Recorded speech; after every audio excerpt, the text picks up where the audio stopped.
Planète Jardin avec Thierry, notre spécialiste en jardinage. Bonjour Thierry. Bonjour Hervé. On va s'attaquer aux couches chaudes. Oh, explique-nous, parce que couches chaudes, pour les gens, les non-initiés, c'est quoi des couches chaudes? Disons que là, en ce moment, on est encore février et on a encore des temps froids. Oui.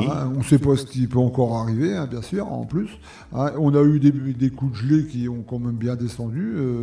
Moi, je vois là-bas au jardin des partages, on a eu des moments bien... Pas comme au Canada, parce qu'ils ont eu moins 45 quand même cet hiver. Hein. Ouais. En Chine, ils ont eu encore. Ils ont eu moins 53, si j'ai bien entendu. Donc, il ne faudrait pas qu'on ait ça là, mais enfin, donc là, la couche chaude, ça ne servirait pas à grand-chose. Mais en tout cas, les couches chaudes, c'est sous-abri. Là, je vais tester ça cette année parce que moi, au jardin, j'ai rien pour moi chauffer mes semis, mes premiers semis. Donc là, une couche chaude.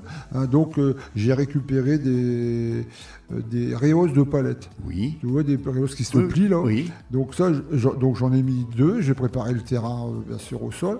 J'en ai mis 2 l'une sur l'autre, donc ça fait 1 mètre sur 1,20 m. J'ai ramené du fumier de cheval. Le fumier de cheval, c'est quand même pas mal, quoi. Donc c'est un fumier chaud, voilà. Donc j'en ai mis une couche à l'intérieur donc 2 rehauses, l'une au-dessus de l'autre. Oui. Ça me fait à peu près 40 cm, 40 cm de hauteur. Donc je mets une couche de fumier et je vais bien la tasser. D'accord. Je vais marcher dessus pour bien tasser le fumier. Un coup d'arrosoir. J'arrose bien l'ensemble. Il faut bien que ça soit humidifié. Ouais. Je remets une couche de fumier. Je retasse et j'arrose à nouveau. Donc je vais jusqu'à 10 cm du haut. Avec du fumier. Oui. Je tasse, j'arrose, voilà.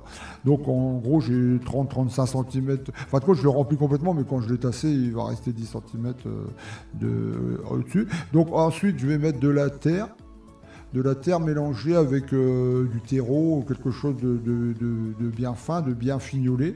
Et donc, en fin de compte, ce fumier-là, humidifié, lui, il va chauffourrer.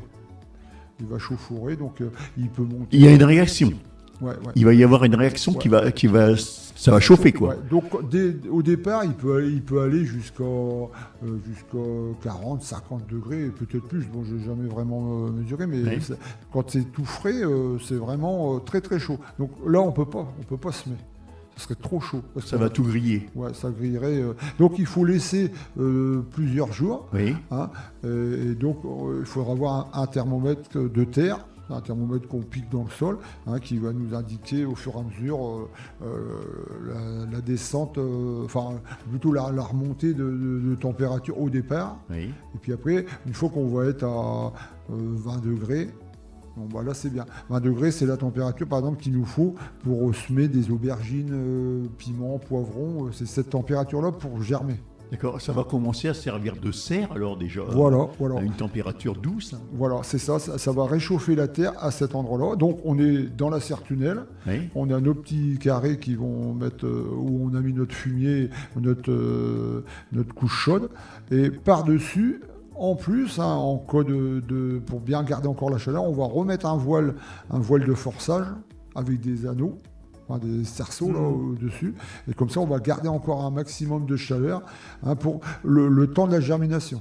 Et tu nous décrivais aux auditeurs la couche chaude. Ça me fait penser à ces tas de fumier qui sont sur les bords de route et quand il fait froid, tu les vois, ça fume. Voilà, c'est exactement ça. Sauf que là, on va l'emmagasiner. Oui. En fin de compte, c'est de la chaleur perdue.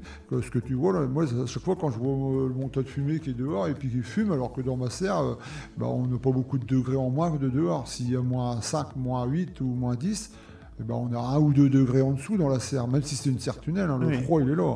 Donc tandis que si on a ça, plus un voile dessus, voire un deuxième voile, faut pas avoir peur pour pas rater non plus les semis.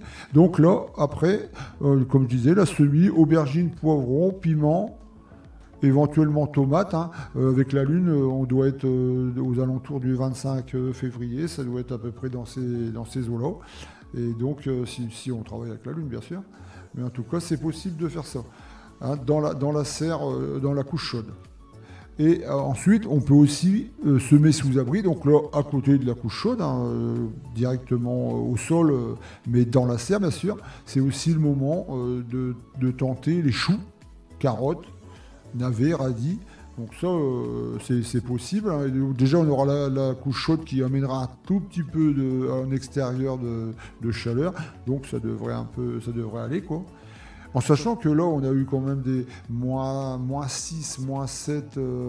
Et moi, j'ai mes salades à l'intérieur sans chauffage quelconque. Et ils ont un petit peu pris un petit coup, mais ils sont repartis impeccables, quoi. Et là, quand tu parles de serre travaillée là à l'intérieur dans des couches chaudes, ça me fait toujours penser aux conseils que tu donnais pendant l'hiver de toujours bien humidifier le sol à l'intérieur des serres. Ah oui, bah ça c'est primordial parce qu'en fin de compte, au printemps, on se retrouve avec une terre hyper sèche. Et là, il va falloir un moment avant justement qu'elle reprenne la petite activité, les vers de terre, toutes les petites bêtes qui sont en dessous. Avant qu'ils reviennent, faut rehumidifier. Et même, on le voit tout de suite, dès qu'on humidifie, on voit toutes les petites plantules, que ce soit des bourraches, parce que moi dans la serre, je mets de la bourrache, enfin des œillets d'Inde, ou même les tomates qui ont pourri là, il y a les petites graines qui partent. Donc on voit tout de suite, dès qu'il y a humidification, ça y est, il y a vie qui redémarre et on a quelques degrés de plus. Oui. Donc automatiquement, on a un démarrage comme un démarrage de printemps. Hein, donc voilà. Et autrement, on a aussi, bon là c'est plutôt le semis de pleine terre, parce que là on parle de semis, semis de pleine terre, là c'est les oignons. Doucement, semis de pleine terre. Hein. Wow, bien sûr. On est toujours pressé de faire le démarrage dans le jardin. Mais les oignons... Oui. Oignons, ail, moi l'ail je l'ai planté au mois de... Je parle en bulbe. Oui.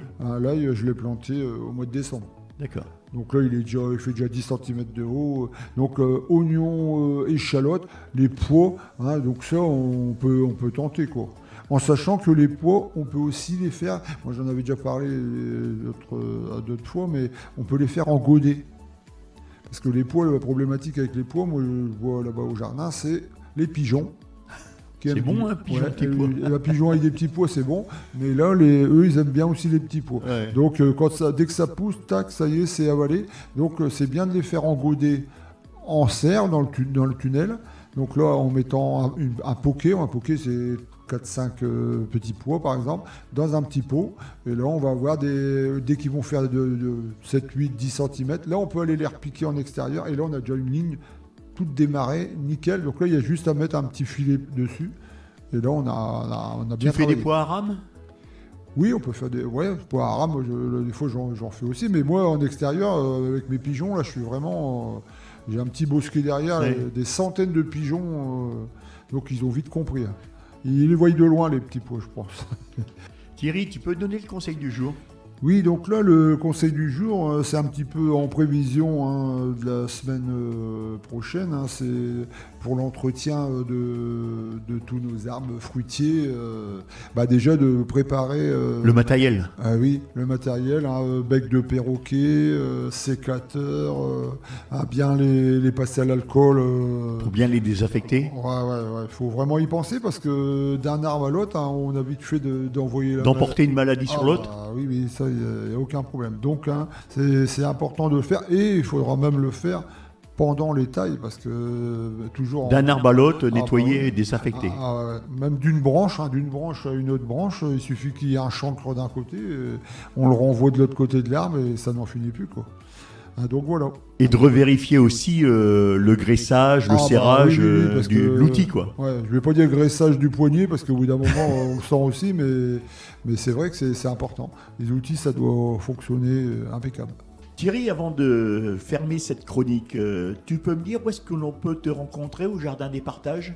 Oui, à Guiscard, sentier du Tour de Ville. C'est situé, en fin de compte, la petite ruelle située en face l'entrée de l'ancienne maison de retraite, route de Fréniche. Et on peut te contacter comment ? Avec ton téléphone ? Oui, par téléphone, donc 06 47 25 26 91. Et autrement par mail éventuellement thierry.letupe, LETUPE, @orange.fr. Et on peut te rencontrer quel jour là-bas au Jardin des Partages ? Bah, disons qu'actuellement, je veux dire que j'y suis tout le temps parce que j'ai mes locataires, mes poules qui ont besoin de moi matin et soir. Mais autrement, le lundi matin, le mercredi toute la journée, le samedi matin. Donc là, c'est plus sûr de te rendre, Ouais, de ouais. vraiment te voir. Là. Mais un petit coup de téléphone avant Voilà. pour Tu rassurer. rappelles ton Parce numéro que... Tu rappelles ton numéro, téléphone? Oui, donc le 06 47 25 26 91. Voilà Thierry, je te souhaite un bon week-end. Merci, au revoir les auditeurs.